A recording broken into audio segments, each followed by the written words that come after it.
Hitster is a musical party game for 2 to 10 people. First of all, you need the Hitster app. This can be downloaded for free. With the help of this app, the QR code on the playing cards is scanned, then a song is played. Now you have to try to guess the correct year in which the song was released. You can find out whether the answer is correct when you turn the card over. The game also contains tokens.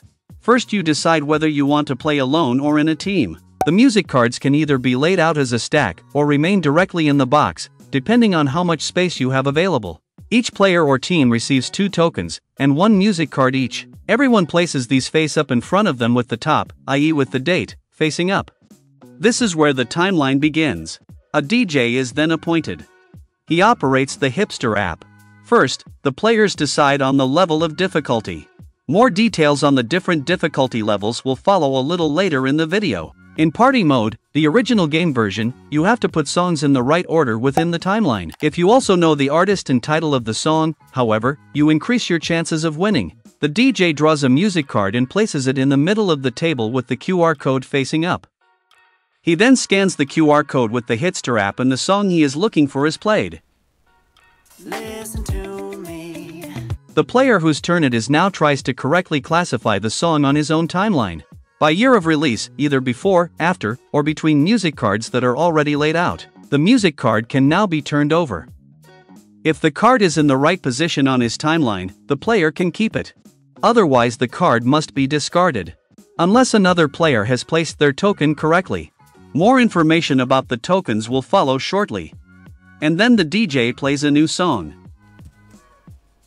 Play continues clockwise until a player has placed 10 cards in the correct order in their own timeline in front of them. This player has won the game and is given the title Hitster. Now for the tokens, these can be used in 3 different ways. If it is your turn and you unfortunately don't know the song, you can pay 1 hit of the tokens and get a new music card. The token and the music card you didn't guess go back into the box. The tokens can also be used when it is another player's turn. If you think that another player has placed the music card in the wrong position on their timeline, call out Hitster before the card is revealed. Then you place your token on the other player's timeline at the point where you think the music card belongs. If several players call out Hitster, there are a few rules to follow. Whoever calls out first can also place their token first. And only 1 token can be placed per point. If a player already has 3 tokens, they can hand them all in at any time and receive a music card in return. They can then place these on their timeline without having to guess the release date. You don't just get tokens at the start of the game, you can also earn them. When it's your turn and you guess the correct title and the artist of the song, you get a token. However, a player can never have more than 5. In the professional version, in addition to the correct positioning on the timeline, you also have to know the name of the artist and the title. In addition, each player receives 5 tokens at the start of the game. A token that was used to steal music can even be kept. However, the title and artist name must be correct here too.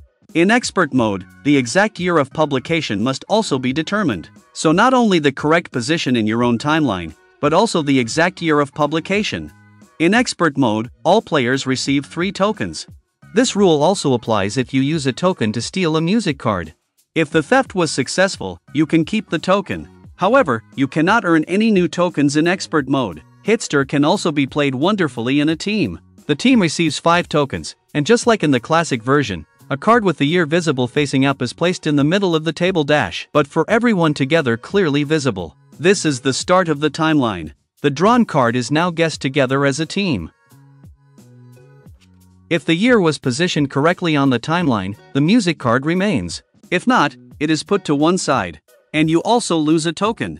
So you have to try to position 10 cards correctly on the timeline. And do this before you use up all the tokens. If you like this video, please leave a thumb up and feel free to subscribe this channel. Thank you for watching.